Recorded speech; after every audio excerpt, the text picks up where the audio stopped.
तर चला मी निघलो आज पिक्चर पाहिले. मी, ताई, दादा.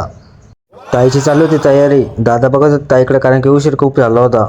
उशीर झाला पण पाऊस बी यायला लागला होता. म्हटलं काय करावं आता. शेवटी काय मग पावसानं घेतली आरती. मग आम्ही निघालो मस्त गाडीवरती. वातावरण खूप मस्त होतं, एकदम भारी. बघा जालन्यामध्ये पण सिग्नल लागले आता. कुठं कुठं नाही लागले, कुठं कुठं लागले. सिग्नलचा रूल फॉलो केला आणि मग आम्ही निघालो मस्त एकदम चुम्मेश्वरीसारखं. जालन्याची एक गोष्ट आहे, जालन्यामध्ये तुम्हाला जास्तीत जास्त हॉस्पिटल दिसतील. जिथं नाही तिथं दवाखाना, जिथं नाही तिथं दवाखाना. दवाखाने. दवाखान्यात सोडा आणि हे पाहून घ्या तुम्ही एकदा, एकदम भारी मॉल बनवून राहिलं इथं. मल्टिप्लेक्स बनवून राहिली, मॉल बनवून राहिलं, गेमिंग झोन सगळंच बनवून राहिलं. बनल्यावर एकदम भारी दिसन ते. मॉल पाहता आम्ही पोचलो मग थिएटरमध्ये. थिएटर एकदम बरं होतं, एवढं काही खास नव्हतं.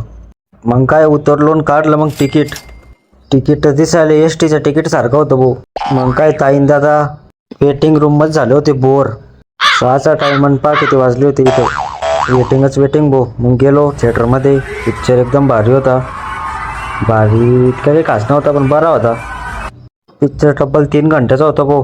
आलो मग बाहेर. थिएटरला गेला बाय बाय आणि आता आम्ही निघालो घरी.